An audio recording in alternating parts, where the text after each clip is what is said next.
Salaamu calaykum waraxmatullaahi tacaala wabarakaatuh. Kulanti wanaagsan, soo dhawaada saaxiibayaal. Mar kale iyo muuqaal cusub, halkani waa Milicsi. Aniguna waxaan ahay Maxamed Roble. Fadlan haddii aad nagu cusub tahay, subscribe saar kanaalka oo la sii wadaag saaxiibadaada. Mahadsanid. Qisadeena maanta waxay ku saabsan tahay nin boqor ah oo maamuli jiray mid ka mid ah tuulooyinka Carbeed, iyo gabadhiisa ayaa labadoodii kaliya hal meel ku wada noolaa. Gabadhii waxay ahayd mid aad u qurux badan, sidoo kalena aad bay u caqli badneed. Cidna ma aysan la tartami karin xagga caqliga. Markii ay gaartay da'da guurka, ayuu boqorka oo ahaa aabbaheedii waxa uu kala hadlay arrin ku saabsan guurkeeda. Waxaana ku yidhi, gabadhayda ilayskayga indhaha, waxaan jeclaan lahaa inaan ku arko adigoo guursatay mid ka mid ah amiirada ama dadka sharafta leh ee ku nool magaaladan, sidoo kalena magac ku leh. Waayo waqtigani kadib aniga waan gaboobay, waxaan noqday qof da' ah, awoodna uma lihi inaan sii xukumo waddankan. Waxaan u malaynayaa xigmaddaada iyo caqligaaga inay kaa caawin doonaan doorashada nin kugu habboon. Intaasi kadib, gabadhii waxay aabbaheed ka codsatay 3 maalmood oo ay kaga fikirto arrinta guurka uu u soo bandhigay. Boqorku si degdeg ah ayuu u oggolaaday, isagoo aad u rabay inuu guursiyo gabadhiisa qaaliga ah, gabadhiisa oo iyadana nafteeda amiirad ahayd, waayo aabbaheed ayaa boqor ahaa, iyaduna waa amiiradu waxay dhexlaysaa aabbaheed. Waxay fadhiisatay iyadoo wareersan, ma garanayn waxa ay samayso, maxaa yeelay ma rabin nin caadi ah oo amiir ama boqor ah, balse waxay rabtay nin la tartami kara xagga caqliga iyo xigmadda. Markii muddadii dhammaatay oo 3 maalmood ah ee iyadu qabsatay, ayuu boqorkii u yimid gabadhii, wuxuuna weydiiyey go'aankeeda. Amiiradii waxay ku tiri, aabbo ma guursan doono nin aan iga guulaysan xagga caqliga, yacni iga caqli badnayn. Sidaa daraaddeed waxaan go'aansaday in ninkii ii soo bandhigta hal xiraale aanan garan karin uu noqon doono ninkayga, oo aan nolosha la wadaagi doono. Laakiin kii aanan keenin hal xiraale adag oo aan garan karin, waan dili doonaa isla markiiba. Sidaa daraaddeed waxaan go'aansaday in ninkii ii soo bandhiga hal xiraale aanan garan karin uu noqon doono ninkayga, oo nolosha aan la wadaagi doono. Laakiin kii keena hal xiraale iska fudud oo caashimagadataha uu qof walba garan karo, aniga xitaa aan garan karo, waan dili doonaa isla markiiba. Boqorka muddo ayuu ka fikirayay arrinta, ugu dambeyntiina wuu oggolaaday. Wuxuuna ku dhawaaqay in boqortooyada oo dhan, in cid kasta oo keenta hal xiraale adag oo aysan amiiradu xallin karin uu noqon doono saygeeda, isla markaana noqon doono boqorka mustaqbalka. Laakiin hadduu qofku keeno hal xiraale fudud oo amiiradu xallin karto, isla markiiba la dili doono. Amiiradii iyo wasiiradii oo dhan ayaa ka kala yimid gobollo kala duwan si ay ugu bandhigaan hal xiraale. Ha yeeshee, amiiradii way xallisay dhammaan hal xiraalayaashii. Sidaa daraaddeed, dhammaan kuwii soo bandhigay ama ka soo qayb galay ee bandhigaas hal xiraalaha fudud ka soo qayb galay ee amiiradu garatay, dhammaantood waa la dilay. Waxaa tuulo ku dhow magaalada ku noolaa nin ari raaca ah oo ari-jir ahaa, kaas oo la noolaa hooyadiisa. Waxa uu ahaa nin caqli badan oo qalbi fiican. Waxa uu maqlay sheekada amiirada iyo shuruudaheeda, markaas ayuu damcay inuu isagu noqdo ninka ay doorato oo u keeno hal xiraale aysan garan karin. Waxa uu u tegey hooyadiisa oo ku yidhi, hooyo, ii diyaari cunto iyo sahay, waxaan u socdaalayaa magaalada. Markii hooyadiisa weydiisay sababta, waxa uu u sheegay inuu doonayo inuu amiirada u bandhigo hal xiraale si uu u guursado. Hooyadiis ayaa ku tiri iyadoo murugo ka muuqato, wiilkaygu miyaad waalatay? Sidee ayaad u keeni kartaa hal xiraale aysan amiiradu garan karin? Waayo waxaa fashilmay rag kaa waaweyn oo sharaf iyo darajo ku leh tuuladan, meel kastana isaga kala yimid. Joog, aniga ila joog, iskana ilow amiirada iyo shuruudaheeda, waxaasina tabar uma haysid oo ma awoodid. Laakiin wiilkeeda ari-jirka ahaa waxa uu ku jawaabay, hooyo, dhib ma lahan, amiirada ayaan guursan doonaa, cunto iyo biyo ii diyaari. Aniga waxaan diyaarinayaa faraska si aan u safro, waayo waan isku kalsoonahay. Waxaana aaminsanahay inaan jebin karo rikoorka u yaala amiirada, oo aan keeni karo hal xiraale aysan iyadu ka shaqayn karin. Hooyada aad bay uga naxday arrinta wiilkeeda iyo madax adeegiisa, iyadoo aad u jecleed. Haddana waxay door biday inay wiilkeeda ku dhinto jidka intii boqorka lagu hor daldali lahaa, kadib markii uu ku fashilmo shuruudaha amiirada. Sidaa daraaddeed, waxay cuntadii uu wiilkeeda ku safri lahaa ugu dartay sun, iyadoo rajaynaysa inuu ku dhinto jidka ka hor intuusanba gaarin halkay amiiradu joogto. Markii ay mar kale isku dayday inay ka joojiso safarka, haddana wiilkii wuu ku adkaystay. Ugu dambeyntiina waxay siisay cuntadii sumaysneed, iyadoo ilmadu ka qubanayso, iyada oo hubtay inuusan dib ugu soo noqon doonin oo jidka ku dhiman doono. Raaciyihii waxa uu fuulay faraskiisa, qaatayna qorigiisa iyo qasnadiisa, wuxuuna macsalaamay hooyadiisa. Intii uu jidka ku jiray, waxa uu bilaabay inuu ka fikiro xalxiraalo adag oo aysan amiiradu ka shaqayn karin. Intuu safarkiisa ku jiray, waxaa qabtay gaajo, markaas ayuu hoos fadhiistay geed har weyn si uu u cuno rootigii uu watay, maadaama uu musaafir ahaa. Isagoo cuntadiisa iska cun isleh, ayuu si lama filaan ah u arkay bakaylo duurjoog ah. Markaas ayuu qorigiisii la soo baxay, isagoo rasaas ku furay bakaylihii. Laakiin bakaylihii uu xabadda ku furay ma dhiman, se waxaa xabaddii ku dhacday bakaylo kale oo halkaasi marayay. Markaas ayuu raacihii jirkii is yidhi, halkan ayaanba ka helay qayb ka mid ah xalxiraalahayga. Waxaan toogtay wax aan arkay, laakiin waxaan dilay wax aanan arkin, oo ula jeeday bakaylihii aan dili rabay maahane mid kale ayaan dilay. Kadibna waxa uu ogaaday in bakaylihii uu dilay uu uur lahaa. Markaas ayuu calooshiisa kala furay, waxauna ka soo saaray bakaylo yar oo uurka ku jiray, wuuna cunay. Wuxuuna yidhi, halkan ayaan ka helay qayb kale oo xalxiraalahayga ah. Waxaan cunay wax aanan weli dhalan oo aanan weli weynaanin. Markaas ayuu ku farxay, isagoo hubay in amiiradu aysan weligeed xallin karin xalxiraalahan, xitaa haddii ay sanooyin ka fikirto. Intii uu cunayay bakaylihii yaraa, ayaa faraskiisii cunay rootigii sunta ku jirtay ee hooyadiisa siisay. Isla markiiba faraskii wuu dhintay. Raacigii waxa uu garowsaday in hooyadiisa sun u gelisay cuntada si uu ugu dhinto jidka, halkii boqorku dili lahaa, maxaa yeelay hooyadiisu waxay hubtay inuusan ku guulaysan doonin tartanka amiirada. Waxa uuna yidhi, Ilaahay ha ku caafiyo hooyo, tani waan ka badbaaday aniga. Iyadoo xaalku sidaasi yahay, ayaa 3 shimbir oo gorgor ahi dhulka ku soo degeen, iyagoo cunay caloosha faraskii dhintay. Iyaguna halkaas ayay ku dhinteen, maadaama faraska cunay rootigii sumaysnaa. Raacihii waxa uu yidhi, halkan ayuu xalxiraalahayga ku dhammaaday. Hooyadee ayaa dishay faraskii, faraskuna waxa uu dilay 3dii shimbir ee goronyada ahaa. Waxa uu sii watay safarkiisii, isagoo wejigiisa farxad ka muuqato, isla markaana ku riyoonayo inuu dhowaan amiiradu guursan doono. Ugu dambeyntiina waxa uu gaaray magaalada, waxaana u dhaqaaqay dhanka maqaayad, isagoo aad u daalan, si uu maqaayaddaasi wax uga soo cuno. Markii uu dalbaday cunto iyo cabitaan, ayuu ninkii maqaayadda lahaa ku yidhi, waxaan kuu arkaa inaad tahay qof qalaad oo aanan magaaladan joogi jirin, wiil yahow. Raacihii ayaa ugu jawaabay, haa, waa sax, magaaladani waan ku cusubahay aniga. Berrito ayaan waxaan u socdaa qasriga si aan u soo bandhigo xalxiraalahaygii, si aan u guursado amiirada. Ninkii maqaayadda lahaa qosol ayuu ku jeesjeesay, waxaana ku yidhi, Ilaahay ha kuu naxariisto wiilow, meeshaan waxba kama qaadi kartid, hortaa ayaa looga daalay, ee iska daa, aniga waan kula talinayaahe. Subaxdii xigtay, raacihii waxa uu ka tegey maqaayadda, waxaana u dhaqaaqay qasriga. Ninkii maqaayadda lahaa waxa uu ku sagootiyey sagootin aan rajo soo laabasho lahayn, waayo waxa uu aaminsanaa inuu ninkan raacaha ah uu ku fashilmi doono xalxiraalaha, isla markaana la dili doono sidii loo dilay raggii isaga ka horreeyey. Markuu qasrigii yimid, ayuu codsaday inuu la kulmo boqorka. Ha yeeshee, waardiyaashii qasriga waxay u sheegeen inuusan joogin qof miskiin ah halkan, maadaama muuqaalka raacuhu uu ahaa mid saboolnimo muujinaya. Laakiin jirkii waxa uu ku adkaystay inuu doonayo boqorka si uu u soo bandhigo xalxiraale aan amiiradu garan karin. Isla markiiba mid ka mid ah waardiyaasha ayaa u tegey boqorka, una sheegay arrinta. Boqorkii aad buu ula yaabay in raaca sabool ah uu arrintani ku dhiirrado, balse ma uusan diidi karin, maxaa yeelay hadalkiisa hore waxaa ku jiray in cid kasta ha ahaatee amiir ama qof caadi ah ay u tartami karto guurka gabadhiisa amiirada ah, balse kaliya laga doonayo inay ka soo baxdo xujadaasi. Boqorka markii uu la kulmay raacaha, waxa uu isku dayay inuu ka jeediyo arrinta, isla markaana ka maweydiiyo si uu uga naxo oo u naxariisto xaaladdiisa, maadaama haddii xalxiraalaha amiirada garato la dili doono ninka maskiinka ah. Boqorkana sidaas ayuu uga baqayay. Laakiin jirkii wuu ku adkaystay niyaddiisa, waxaana ku yidhi, waxaan u bandhigi doonaa amiirada xalxiraale. Haddii ay xaliso, waxaan noqon doonaa mid la dilo, mana ka shalaayi doono nolosha aan ku noolahay. Nolosha aan ku noolahay qiimo ma leh. Haddii ayaan amiiradu garan jawaabta, waan guursan doonaa iyada. Markaasaa boqorkii gacmaha ka kor qaaday, waxauna amray in amiirada la keeno. Markii ay maqashay amiirada in wiil raaca ah uu doonayo, isla markaana uu ka mid yahay dadka u tartamaya, inuu guursado, haatanna uu wato halxiraalo adag.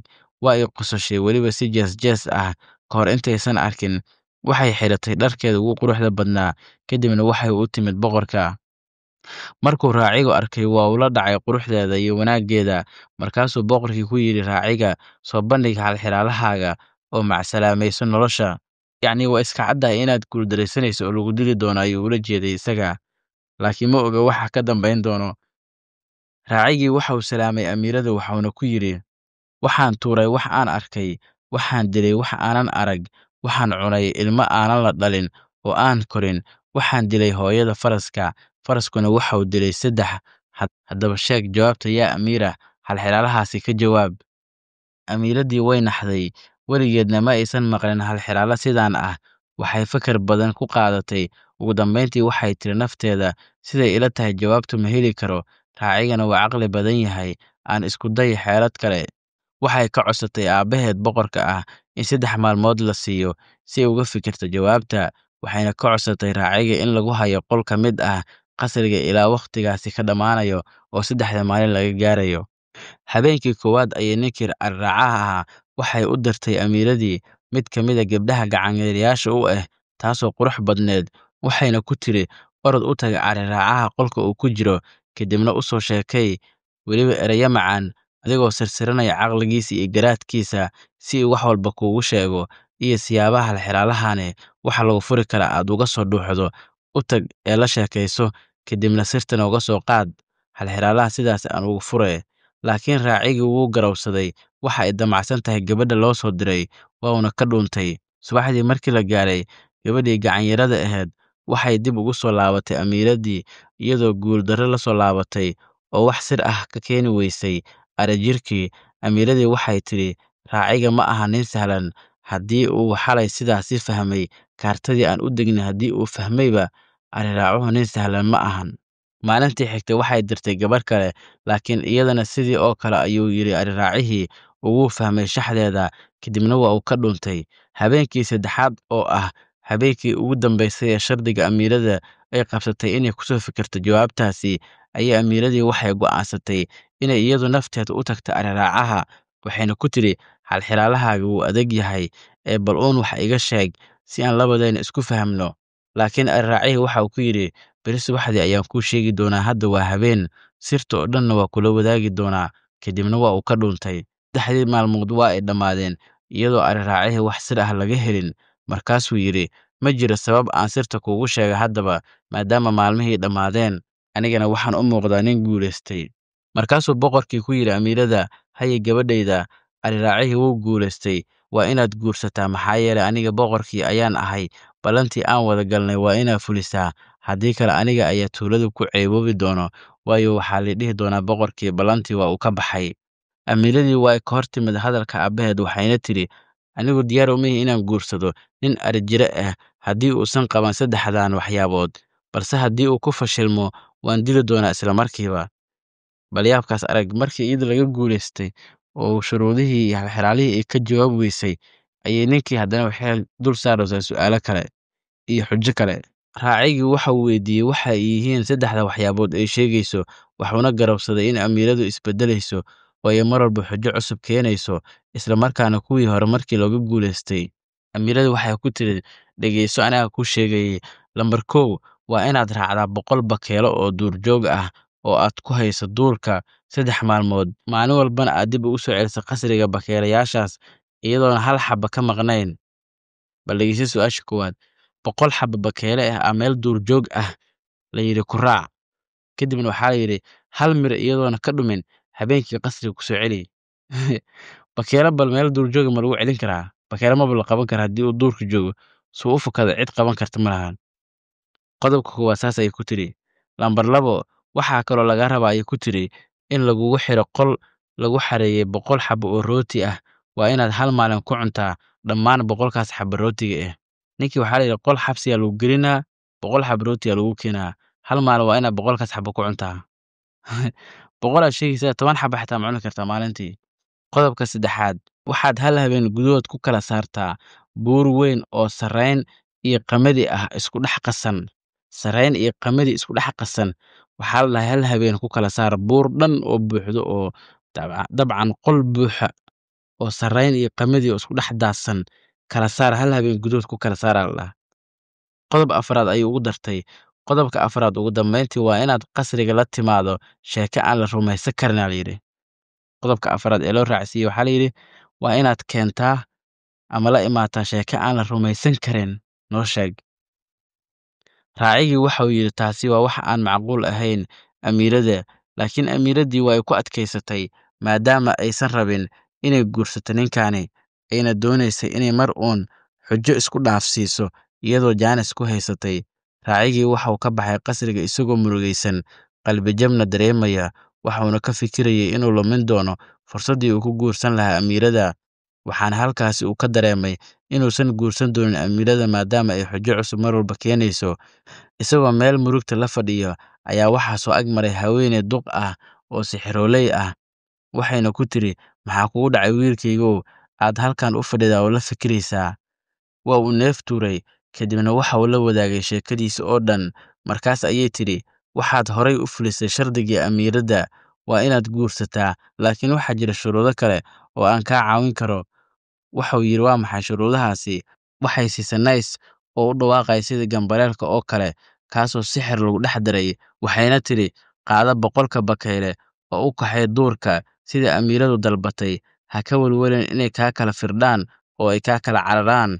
Markay qorraxdu dhacdo, waxaad uun afuuftaa nayskan, yacni sixirkan, dhammaantood way kuu soo wada ordi doonaan meel kasta ay joogaan. Sidii ayuu yeelay ninkii arraaca ahaa. Markii qorraxdu dhacday ayuu nayskii afuufay, dhammaantood way ku soo guryo noqdeen bakaylayaashii, wuxuuna ula soo laabtay qasriga isagoo wata 100kii bakayle. Maalintii koowaad xujadii sidaas ayuu uga baxsaday. Boqorkii, amiiradii intii qasriga joogtay oo dhan way la yaabeen, waxayna ku yidhaahdeen, sidee u suurto gashay inaad ilaaliso bakayle duurjoog ah adoon lumin midkoodna? Laakiin arraacihii sirtiisa ma sheegin. Maalintii xigtay boqorku waxa uu diray mid ka mid ah qudaamadiisa si uu uga soo gato raaciga mid ka mid ah bakaylaha. Raacigii waxa uu ku jawaabay inuusan iibinayn xitaa lacag badan haddii la siiyo, waayo waxaa meesha ku jirta khiyaano ah hal xabbo bakaylaha in laga gato, kadibna la dhaho markii habeenkii uu soo hoydo 100kii bakayle mid xabba ayaa kaa maqan, sidaasina la dhaho waad ku fashilantay.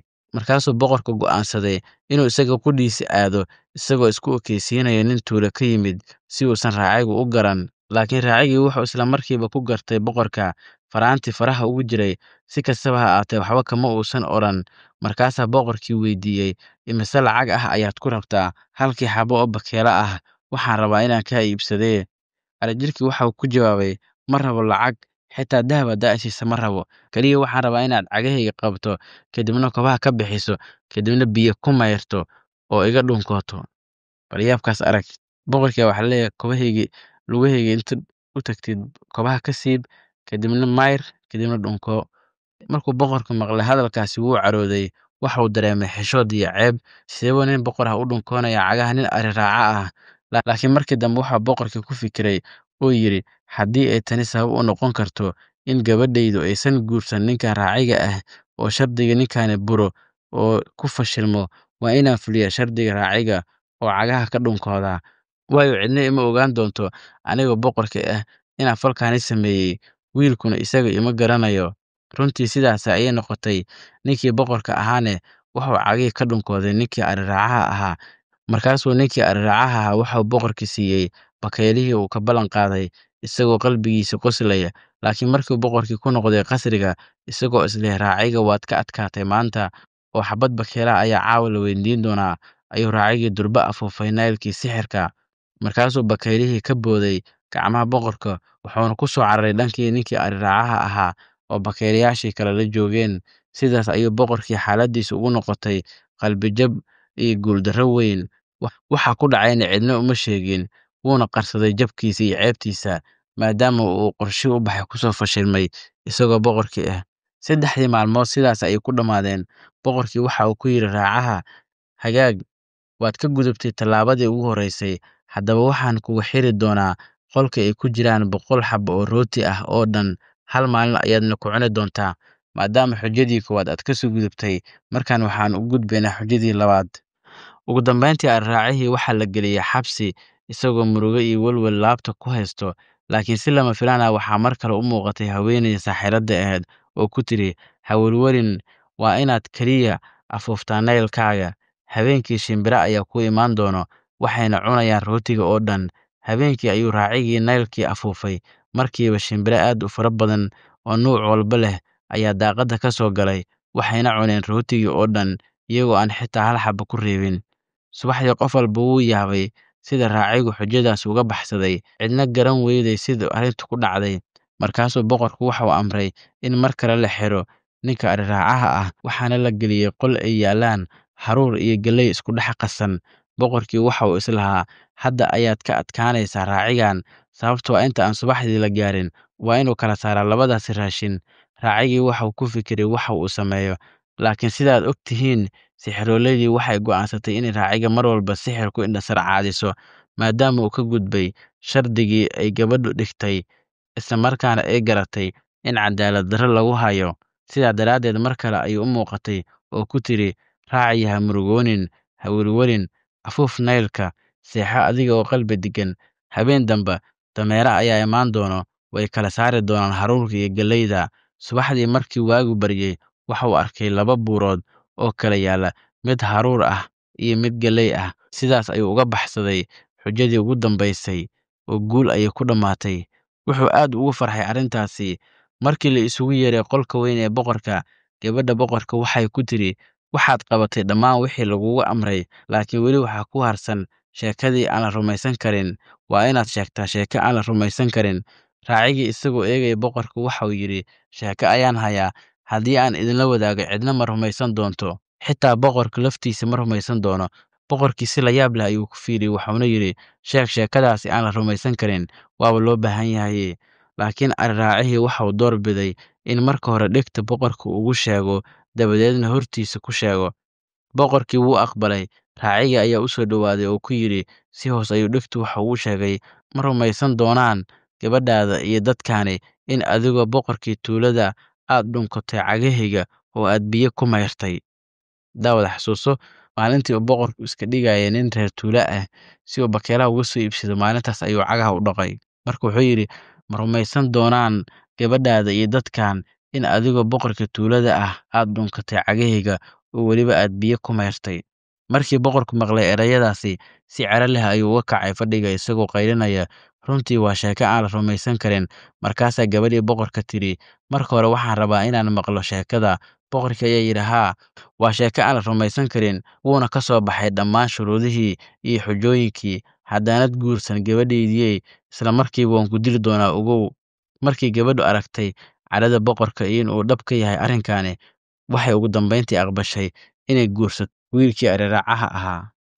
Qalbigeeda gudaheeda waxay garatay in raacigu aanu keliya ka adkaan xigmad ahaan, balse uu ka adkaaday boqorkii laftiisa. Markii xafladdii arooska la diyaarinayay, gabadhii waxay qolka u soo gashay boqorkii, waxauna ku yidhi, raacigu waa nin xigmad badan oo qalbi wanaagsan leh, waxaadna la noolaan doontaa nolol farxad leh. Markaasay gabadhu tidhi iyadoo dadka oo dhani ka saartay qolka, kuna tiri aabbaheed, ma rabtid inaad ii sheegto sheekadaas aan la rumaysan karin ee raaciyuhu sheegayo? Weli ma aanan helin jawaab. Boqorku waa hubiyey in qofna dhegaysanin hadalkiisa. Markaas ayuu u sheegay gabadhiisa waxa dhacay iyo sida uu dhunkooda cagaha raaciga oo u meeray, isagoo ka digtoonaanaya in cid kale hadalkiisa maqasho.